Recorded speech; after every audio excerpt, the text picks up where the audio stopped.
Mas Fergi ya. Ya, Jadi di sini saya mau sedikit menanyakan Mas Fergi mengenai isu tadi ya, mengenai etika dan norma di kampus. Jadi pertanyaan yang pertama itu, menurut Mas Fergi sendiri, seberapa pentingnya ketika kita membahas pelanggaran etika dan norma sosial di kehidupan di luar kampus? kalau ditanya penting apa enggak, yang pasti penting ya, karena ya norma kan untuk membuat kita merasa aman, membuat kita merasa tenang dalam menjalani kehidupan di kampus, terutamanya karena tadi yang dibahas mengenai norma di dalam kampus ya. Ya saya rasa sendiri ya tentu sangat penting untuk kehidupan keamanan kita di dalam kampus. Terima kasih Mas. Baik, untuk selanjutnya Mas Fergi, bagaimana bentuk-bentuk pelanggaran seperti bullying dan plagiarisme mengaruhi suasana akademis di kampus menurut Mas Fergi? Bullying, yang aku lihat mungkin bullying ya, karena tadi kan aku bilang norma kan penting untuk keamanan. Nah, bullying ini merupakan salah satu contoh yang membuat kita merasa tidak nyaman dan tidak aman dalam kita menjalani kehidupan di kampus itu sendiri. Jadi untuk pertanyaannya, bullying dan plagiarisme Mengaruhi suasana akademis. ya sangat mempengaruhi. Ya pengaruhnya apa ya, terhadap rasa keamanan kita, rasa kenyamanan kita dalam menjalani pembelajaran di dalam perkuliahan.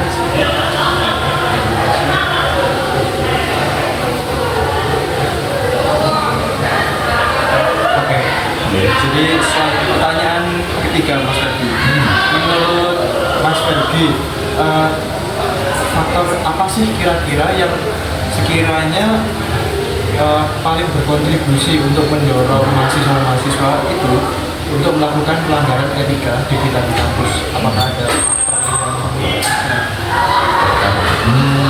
Faktor aku rasa ada banyak ya, mungkin kalau aku bisa sebutin juga dari dalam orangnya pribadi sendiri, mungkin emang dia kurang diberikan pengetahuan tentang etika maupun norma-norma, maupun emang lingkungannya dalam perkuliahan kampus pun kurang menyenangkan, atau mungkin contohnya gurunya juga kurang bagus dalam memberikan sanksi untuk orang-orang yang melanggar, atau mungkin juga ada dari faktor luar lain ya, teman-temannya sendiri yang memang wajarkan hal-hal seperti itu, jadinya ya pelanggaran norma dan maupun etikanya itu diwajarkan hasil ya.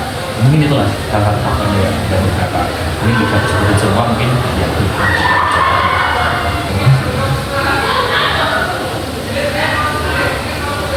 Baik, terima kasih untuk jawaban dari Mas Fergi yang luar biasa.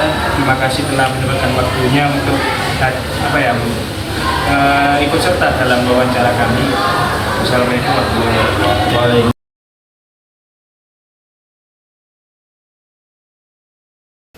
Untuk pertanyaan yang keempat, tadi kan Mas Hasan sudah menjelaskan kalau faktor yang mendorong itu adalah latar belakang dari mahasiswa itu sendiri. Nah, mungkin menurut dari Mas Hasan, apakah tekanan yang diberikan pada mahasiswa, tekanan akademik yang diberikan mahasiswa itu berpengaruh atau tidak terhadap mendorong satu mahasiswa itu untuk melakukan pelanggaran etika?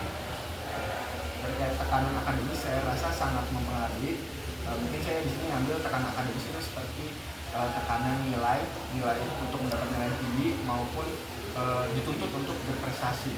Nah, banyak mahasiswa yang mungkin kemampuannya belum bisa mencapai ekspektasi dia atau ekspektasi orang-orang di sekitarnya.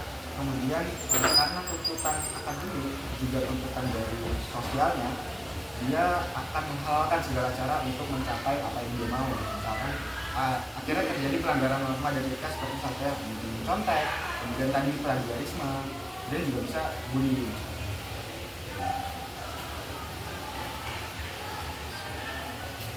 Baik, untuk pertanyaan terakhir, menurut Mas Hasan, solusi apa yang paling efektif untuk mencegah pelanggaran etika dan norma di kampus?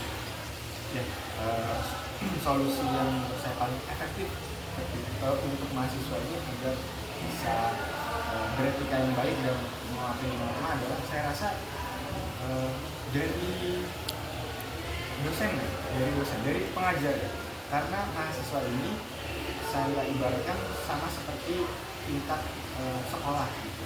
Jadi di sekolah masih ada orang-orang yang posisinya di atas mahasiswa, masih ada orang-orang yang posisinya itu sebagai pengajar mahasiswa, guru lah atau dosen sebagai guru, harusnya bisa mencontohkan, bisa membimbing, bisa mendisiplinkan mahasiswa-mahasiswa yang etikanya dinilai buruk ataupun tadi melanggar norma. Jadi saya rasa dari dosen guru baru bisa menindak mahasiswa. Baik, terima kasih kepada Mas Hasan telah menyempatkan waktunya dalam sesi wawancara kami. Terima kasih.